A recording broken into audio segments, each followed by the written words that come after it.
Et le réchauffement climatique va dépasser 2 degrés Celsius si nous n'agissons pas maintenant.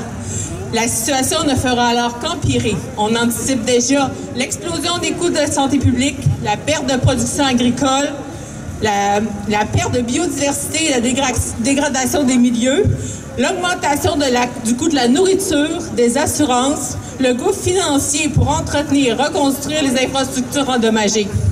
Ces impacts toucheront de plein fouet les plus démunis de nos concitoyens.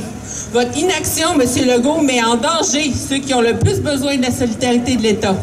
Il faut stopper maintenant le développement à base d'énergie fossile, mettre en œuvre maintenant la transition vers une société carboneutre et porteuse de justice sociale.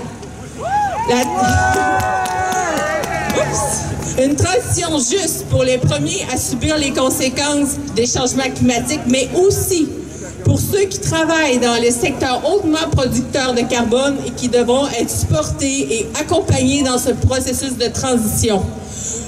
Mais vous, M. Legault, vous faites le contraire. Vos politiques économiques sont un danger. Alors non, le gaz naturel, c'est pas une énergie de transition. Pourtant, l'État a décaissé 36,5 millions de dollars pour étendre le réseau de distribution de gaz naturel au Québec. Danger! Vous refusez d'évaluer GNL Saguenay-Gazoduc comme un seul et même projet pour éviter de tenir compte des émissions globales des GES et de contourner nos lois environnementales. Danger! Vous continuez d'ignorer les faits scientifiques sur les conséquences de l'élargissement du réseau routier, incluant le 3e lien. Danger! Investissement Québec a donné 24 millions de dollars depuis 2012 à la compagnie Ginex et à Pétrolia encore plus. Ces subventions vont permettre le forage à Galt en Gaspésie. Alors non aux subventions à l'industrie des hydrocarbures fossiles, non au développement de leurs infrastructures. La population exige maintenant la lutte au changement climatique. Oui, les Québécois sortent aujourd'hui dans les rues pour le climat.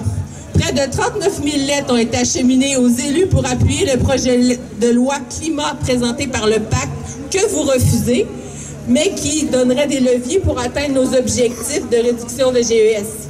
265 000 personnes ont signé le pacte de la transition énergétique.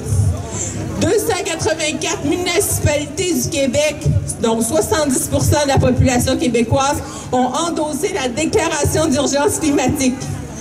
Monsieur Legault, Monsieur Charette, les citoyens, les municipalités vous donnent un signal clair. Ils veulent mettre fin aux finances publiques. Ils veulent mettre les finances publiques au service d'une transition énergétique porteuse de justice sociale. Il est temps que vous emboîtiez le pas. Ça presse. Merci.